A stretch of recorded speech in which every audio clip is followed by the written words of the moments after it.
दोस्तों नमस्कार। एक तरफ तो भारत के प्रधानमंत्री ये कहते हैं कि 2047 तक भारत विकसित राष्ट्र बन जाएगा। इसके अलावा कई सारे नेता ऐसे हैं जो कहते हैं कि भारत कभी विश्वगुरु था।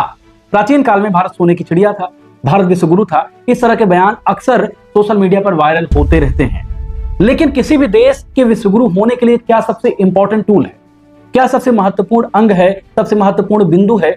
अगर इस प्रश्न को पूछा जाए तो कोई समझदार इंसान यही बताएगा कि किसी भी देश को आगे बढ़ाने में जो सबसे महत्वपूर्ण भूमिका होती है, सबसे इंपॉर्टेंट रोल जो होता है, वो होता है एजुकेशन का। किसी भी देश का एजुकेशन सिस्टम कैसे काम कर रहा है, वो एजुकेशन सिस्टम ऐसा तो नहीं है कि किसी इंसान को मशीन बना दे रहा है। एजुकेशन सिस्टम ऐसा तो नहीं है कि किसी इंसान के दिमाग को खत्म कर दे रहा है, केवल कुछ फैक्ट्स, कुछ सूचनाएं स्टोर करने का केवल एक माध्यम बनकर रह गया है। लेकिन भारत के बारे में अगर सूक्ष्मता से, अगर गहराई से आप अध्ययन करेंगे, देखेंगे, स्टडी करेंगे, तो आपको एक चीज साफ नजर आएगी कि भारत के किसी वैज्ञानिक को आज तक नोबेल क्यों नहीं मिलता।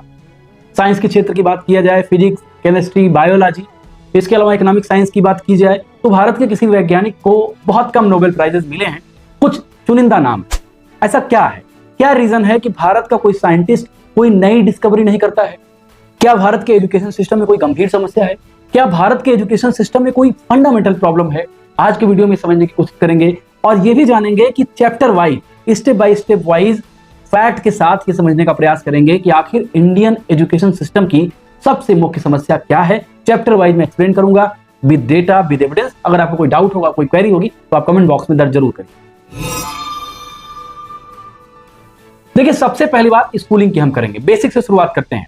भारत सरकार ये कहती है कि क्लास 8 तक स्टडी फ्री है। क्लास 8 तक एजुकेशन हर बच्चे के लिए फ्री है।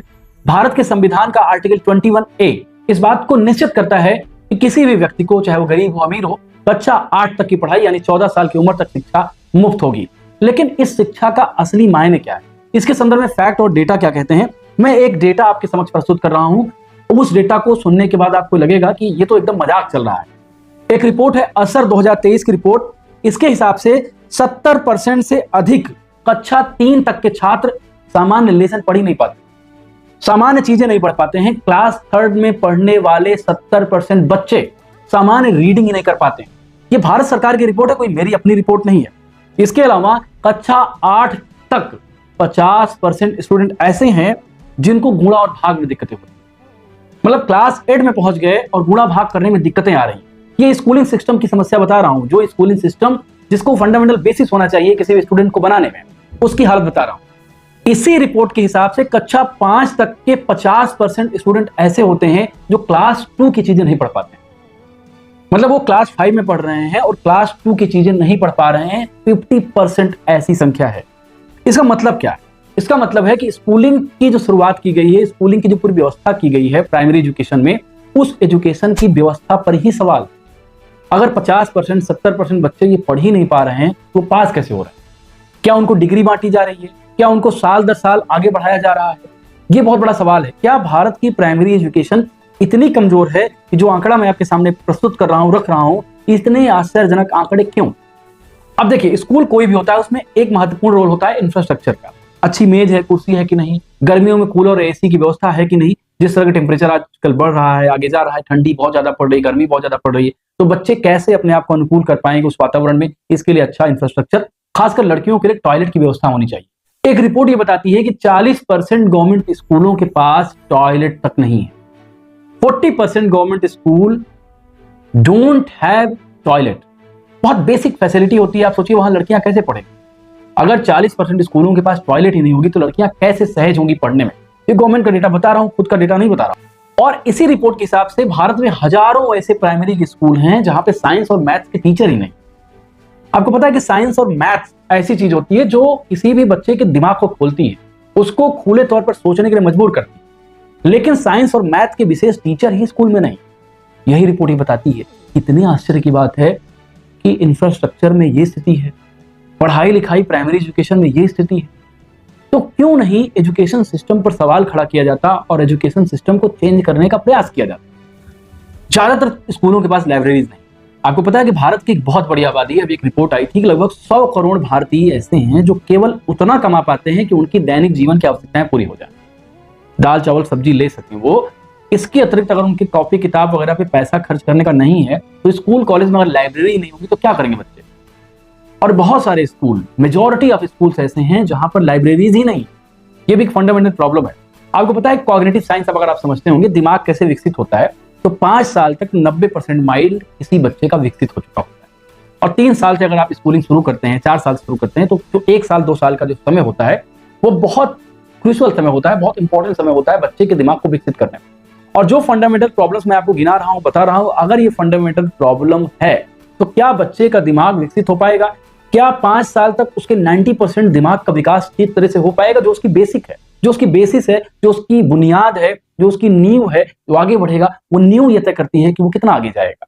और ये फंडामेंटल प्रॉब्लम जो मैं आपको गिना रहा हूं, इसको देखने के बाद आप समझ सकते हैं कि उस बच्चे की कंडीशन क्या हो सकती है। दूसरी समस्या है जिस चैप्टर का नाम है मार्क्स ओवर नॉलेज। भारत में नॉलेज के ऊपर मार्क्स को वरीयता दी जाती है। मार्क्स यानी नंबर।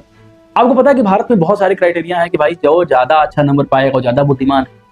आपको पता है कितने सारे माँ बाप अपने बच्चों पर ये प्रेशर डालते हैं, ये दबाव डालते हैं कि अगर तुम्हारा 95% से कम मार्क्स आएगा तो फिर गड़बड़ है, ताने पर ताना, उनको डिप्रेस कर देना, बच्चों को डिमोरलाइज कर देना।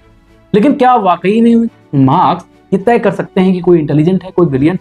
ज्यादा नंबर पाने का क्या तरीका है? ज्यादा नंबर पाने का तरीका यह है कि किताब में जो टेक्स्ट लिखा हो वही टेक्स्ट रट्टा मार के आप एग्जाम में लिख के आ जाए। लेकिन इस रट्टा मारने की प्रवृत्ति के हिसाब से क्या किसी इंसान के इंटेलेक्ट का अंदाजा लग सकता है? लेकिन भारत में आप देखिए बड़ी बड़ी यूनिवर्सिटीज में, डीयू में भी अभी बहुत लंबे समय तक ये प्रक्रिया चल रही थी कि मार्क्स के हिसाब से जो है एडमिशन होते थे, मार्क्स के हिसाब से चीजें तय होती थी, स्कॉलरशिप मिलती थी। ये जो एजुकेशन सिस्टम पे सबसे बड़ा सवाल है, खासकर जो मानसिक सवाल है, सोसाइटी की समझ का सवाल है, वो सवाल ये है कि अगर आप नंबर ज्यादा पाएंगे तो आप ज्यादा बुद्धिमान। ये बहुत बड़ा प्रश्न चिन्ह है भारत के एजुकेशन सिस्टम। इसी का नतीजा ये है कि एक रिपोर्ट है एजुकेशन क्वालिटी पर, यूएनडीपी की रिपोर्ट 2023 की। इस रिपोर्ट के हिसाब से भारत एजुकेशन सिस्टम की बेहतरी के मामले में 189 देशों में से 132वें स्थान पर, 132nd प्लेस पर इंडिया है। इस समय देश सबसे पिछड़े देशों में शामिल है पूरी दुनिया की। एजुकेशन क्वालिटी के बारे में बात कर रहा हूं।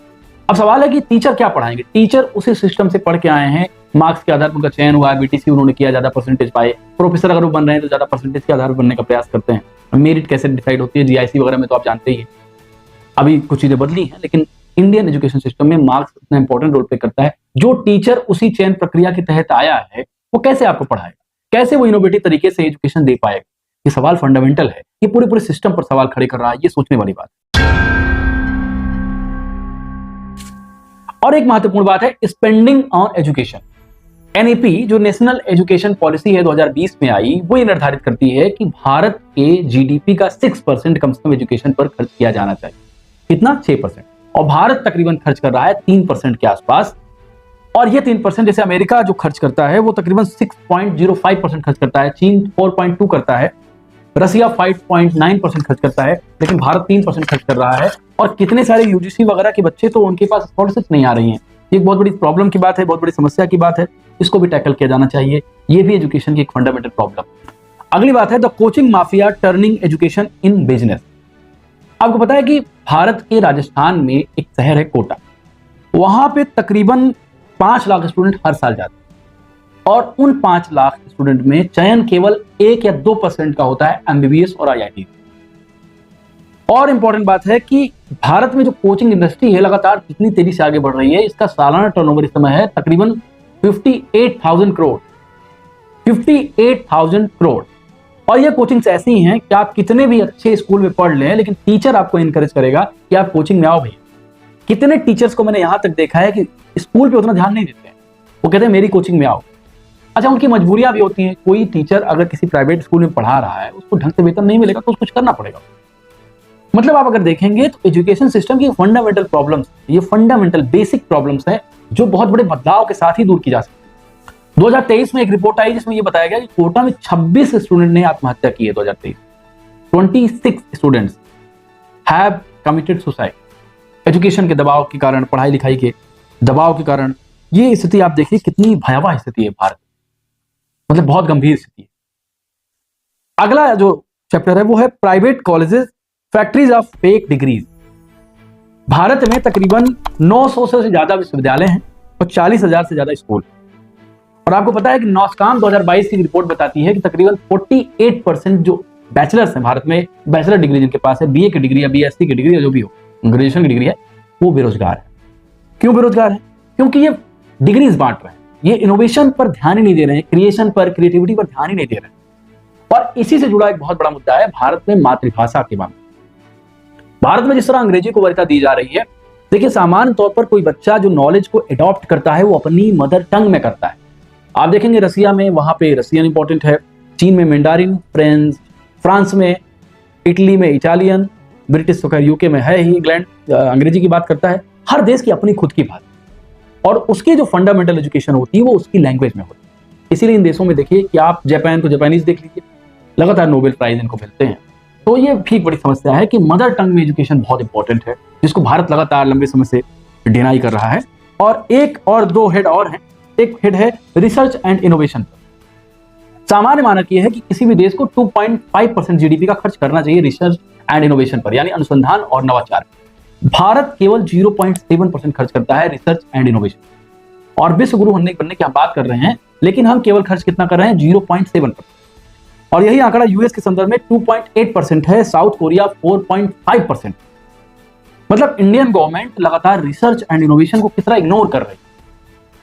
देखिए मैं आप बार बार ये कहता हूं कि अगर किसी चीज को जानना है तो आप आंकड़े से जानिए, फैक्ट्स ढूंढेंगे तो बहुत सारी चीजें क्लियर होगी। एक अंतिम हेड की बात करेंगे, मेंटल हेल्थ की बात करेंगे। एनसीआरबी का एक डेटा है, वो बताता है कि 2022 में तकरीबन 13,000 स्टूडेंट ने सुसाइड किया, 13,000 छात्रों ने सुसाइड कर दिया। इसका क्या मतलब है? ये सारी चीजें मैंने आपको क्यों बताई? ये सारी चीजें मैंने ये बताई कि इंडियन एजुकेशन सिस्टम में जो फंडामेंटल प्रॉब्लम है वो क्या है। फंडामेंटल प्रॉब्लम, कुछ लोग कहते हैं कि टीचर है प्राइमरी में अच्छा नहीं पढ़ाते हैं, ये फंडामेंटल प्रॉब्लम नहीं।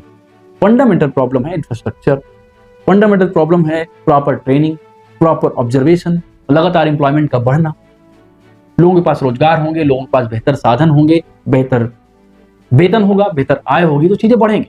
और एजुकेशन सिस्टम में देखिए सबसे इंपॉर्टेंट बात मैं कहता हूं कि बच्चे को जो एजुकेशन प्रोवाइड की जानी चाहिए वो प्रोवाइड की जानी चाहिए उसके मदर टंग। मैं कहता हूं अगर अंग्रेजी ग्लोबल लैंग्वेज है तो हमको बहुत अच्छे से हैप्पीली इसको स्वीकार करना चाहिए, लेकिन जो साइंटिफिक चीजें हैं, जो फंडामेंटल चीजें हैं, जो बचपन की चीजें हैं, वो मदर टंग में ही होनी चाहिए। तो इंडियन एजुकेशन सिस्टम पर आप क्या सोचते हैं? कैसे इंडियन एजुकेशन सिस्टम को सुधारा जा सकता है? कौन सा मॉडल है जिसको अपनाकर इंडियन एजुकेशन सिस्टम की प्रॉब्लम्स को दूर की जा सकती है? ये भी समझने वाली बात है, क्योंकि ऐसा कुछ लगता है जैसे कोई एक बड़ा सा चैम्बर बना दिया गया हो और उस चैम्बर में खुश तो इंसान रहे हो लेकिन निकल गधे रहे। तो गधा अगर आपको नहीं बनना है तो आपको सवाल पूछना पड़ेगा, आपको चीजें पूछनी पड़ेंगी, सत्ता से पूछना पड़ेगा, सरकार से पूछना पड़ेगा, अपने सांसद विधायक से पूछना पड़ेगा कि भाई हम इस एजुकेशन सिस्टम को सपोर्ट नहीं करते। आप इस पर क्या कहते हैं? मैं आपके कमेंट का इंतजार। नमस्कार।